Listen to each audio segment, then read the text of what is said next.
how to get something done, self-respect, how to really appreciate a job well done. I had chores. We had to go earn. We had to achieve.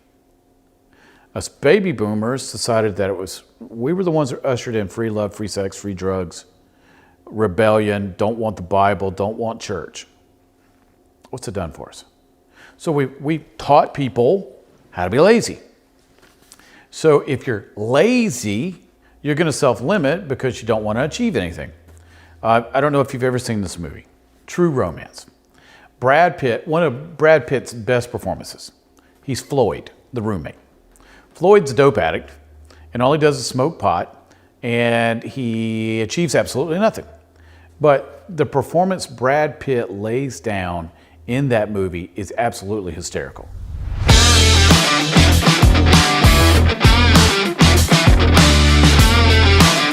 Hey, welcome to What's Your Problem? I am Scot Ferrell. Thanks for spending a little time with me. Now, let's talk about today's topic. Why do we self-limit? You ever look at somebody like the movie Moonstruck? It still makes me laugh when Cher smacks him. Get over it. So many times we limit ourselves on what we want in life. We don't really write out goals because, why would I do that? It's never going to happen anyway. So why do we do that? Why do we sit and go, can't do it, not good looking enough, not tall enough, not smart enough, not skinny enough? Oh, that was just me when I was a kid, I guess. And not. Somebody told me this, somebody's saying about that, and somebody didn't recommend this, and so stop the madness. I'm going to go over step by step why we self-limit. Why do we limit ourselves from achieving everything that we've ever wanted? Is it so bad? Like Willy Wonka said, be careful, you might just get everything you've ever wanted. And that's a favorite scene, last of the movie, when they're blasted through everything. Is that so bad? Now, is it possible to get everything you want? Or the Stone's right, you can't always get what you want. The answer is yes, you can. But there's some caveats to it. So go ahead and get pen and paper, because today you want to take some notes on how to do this. Now, so let's go back to the origin. Why do we self-limit? Well, it's programming. I mean, every motivational speaker says the following line. We're born for success, programmed to fail. That's true. That is completely true. Why would God have a creation and then go, I want you to fail the rest of your life? I don't want you to achieve anything good, and I just want you to be a failure. No. That's not how he creates. Look at animals.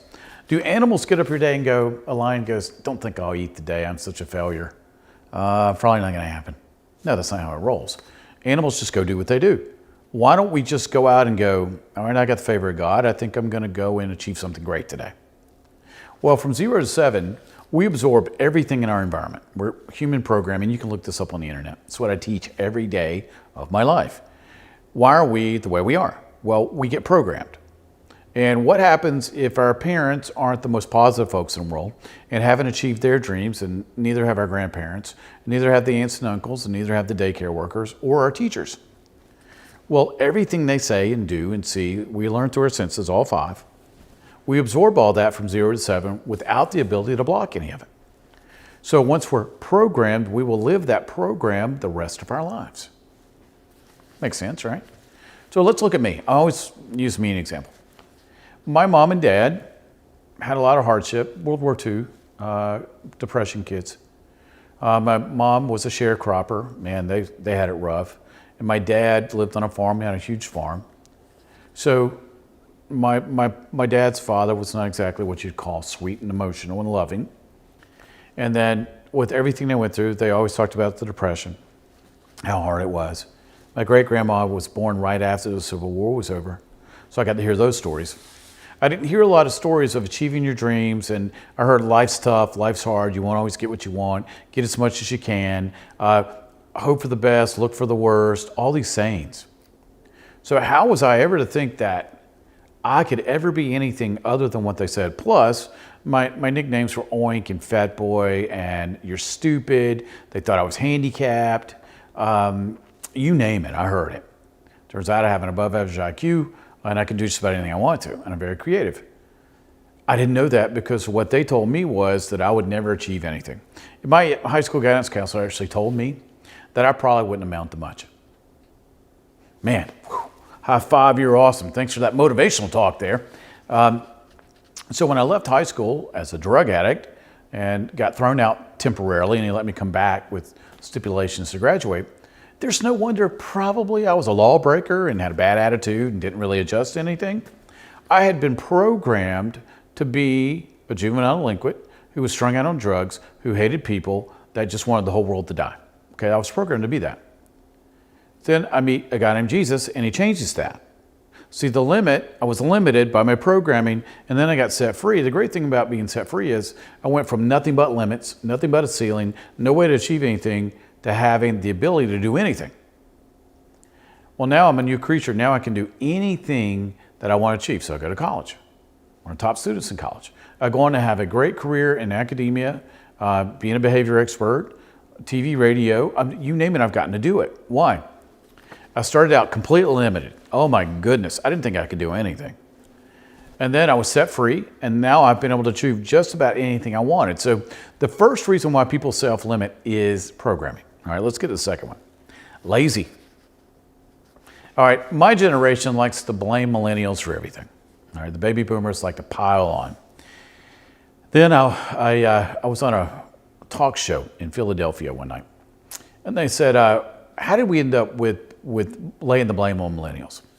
I said, well, the blame's not for millennials. Millennials didn't create millennials. Baby boomers created millennials. It's our fault. We're lousy parents. We didn't teach them how to do anything. See, our parents, the World War II generation and World War I, so I had a lot of World War I vets teaching me. They taught us how to get something done, self-respect, how to really appreciate a job well done. I had chores. We had to go earn. We had to achieve. Us baby boomers decided that we were the ones that ushered in free love, free sex, free drugs, rebellion, don't want the Bible, don't want church. What's it done for us? So we taught people how to be lazy. So if you're lazy, you're going to self-limit because you don't want to achieve anything. I don't know if you've ever seen this movie, True Romance. Brad Pitt, one of Brad Pitt's best performances. He's Floyd, the roommate. Floyd's a dope addict, and all he does is smoke pot, and he achieves absolutely nothing. But the performance Brad Pitt lays down in that movie is absolutely hysterical. If you've never seen, just go to YouTube and go Floyd True Romance, because Floyd sums up baby boomers, sums up some millennials, sums up a lot of kids now. See, because of the advent of social media, we have a lot of experts in the basement. So lazy is one of the reasons why we self-limit, because I've never had to do anything. I've never had to achieve anything. I don't have any self-respect. I've never had to go earn a wage. I've never had to worry about eating. I've always had something handed to me. And now with the government and the way they're doing, they're paying people not to work. Hey man, I got it made.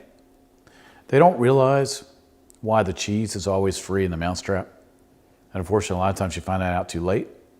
See, if you're on the dole and you're lazy and you never achieve anything, you never make much out of your life, you never accomplish anything, you never receive anything, and then you normally die early.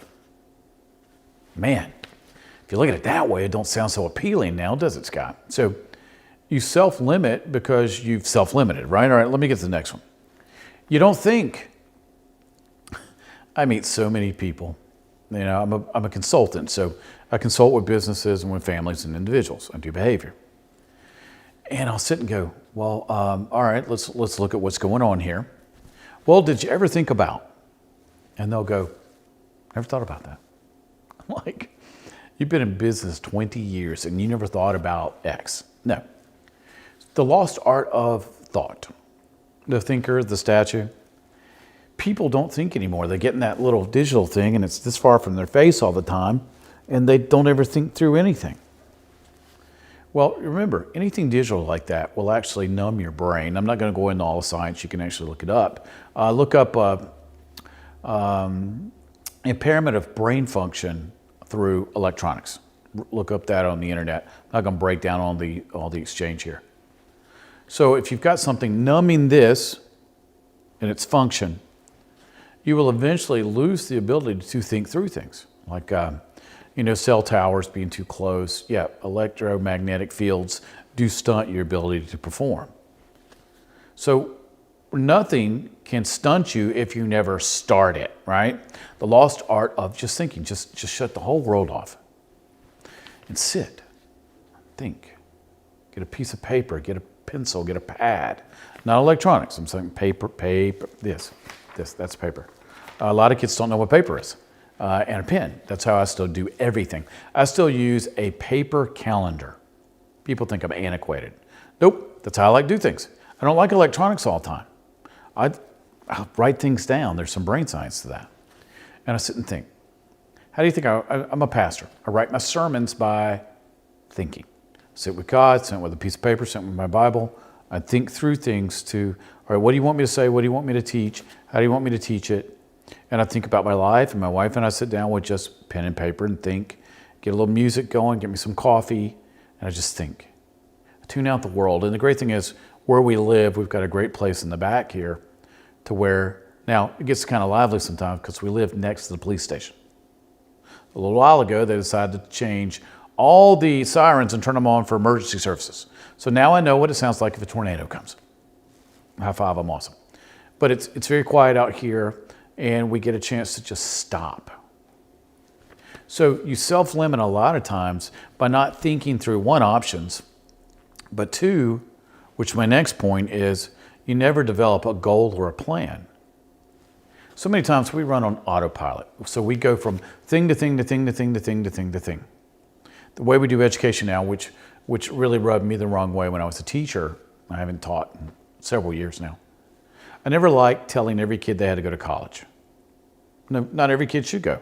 About 20, 30% should probably go, and that's about it. And now with the way high school's going, even less should go, but stay with me on this one. I'm not saying you shouldn't be trained. Some should go to college later, like I did.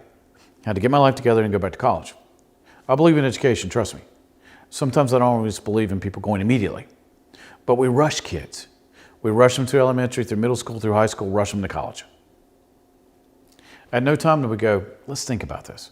And then in school now, everything's regurgitation, not thinking through.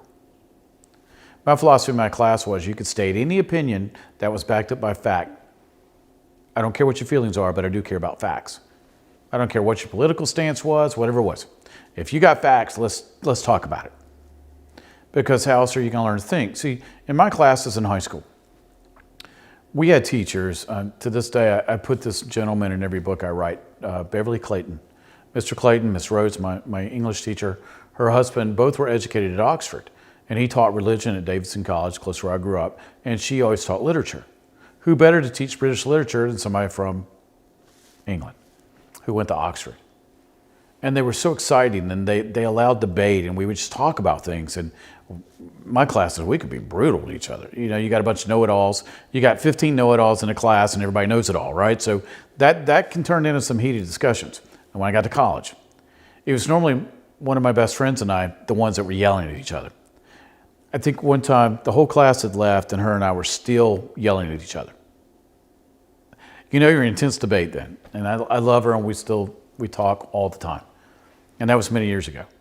But we took the time to think through things. Is this true? Is this right? Does this have validity? Does this have data to back it up?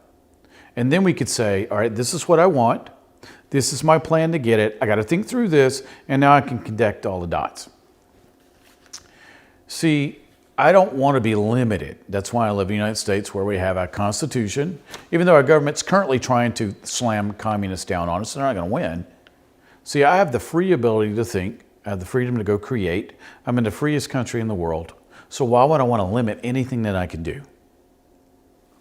I have the ability to go create. How do I create? Well, a little quantum physics lesson. This was used not for communication, but for creation. By law of quantum physics, whatever you speak, it must become real in the natural. Here's why. Whatever you speak, you'll do, and you'll feel, and you'll act on. Remember, faith without works is dead. You got to go out and do something. So let's get back to the college thing. Here's my stance on how to limit yourself. Only limit yourself to one educational path. No. If college isn't right for you, all right, step back and go, all right, currently I'm probably not mature enough or ready for it. I need a mentor, so I got to learn a skill of some sort. I can go to trade school, I can go to community college, I can go to a 2-year program. If it's real estate, I can go find somebody who can teach me. I'm not saying stop education, but most people are not ready academically or from a maturation schedule to attend college right out of high school. They're not. That's a money grab that the colleges are trying to do. So stop and think. What I like about Europe a lot of times is the gap year. You go see the world, you come back and restart. I needed it, man. So I left a few years and then went back. And by the time I got back to college, I was ready for college. Now, am I pro-college? Am I pro-education? Absolutely. You have to be educated because the people that are more educated than you are going to pass you.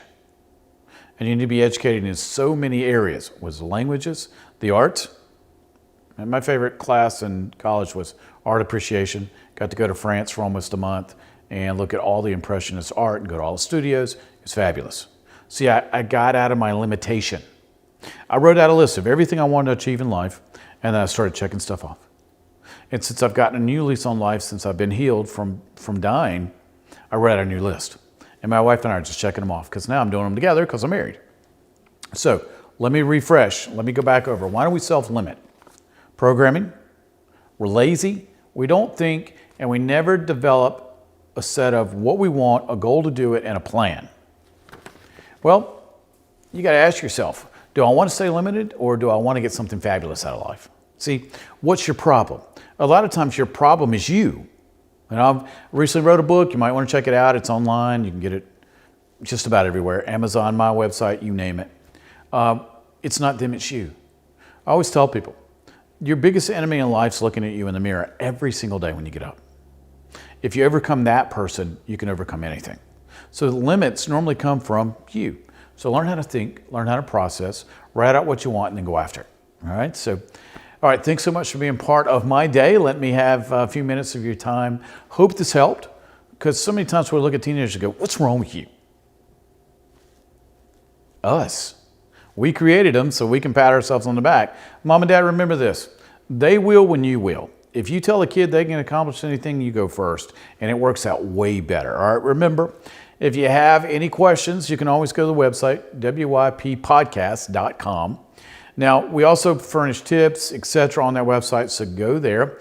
Now, if you have a problem, let's say there's something I have not addressed. Hey, Scott, I want to hear your answer to X. All right, so that's problem@wyppodcast.com. Also, down here, look, subscribe, and share. I'm covering topics that people ask me on a weekly basis. So if I'm covering a topic, somebody's asked me about it.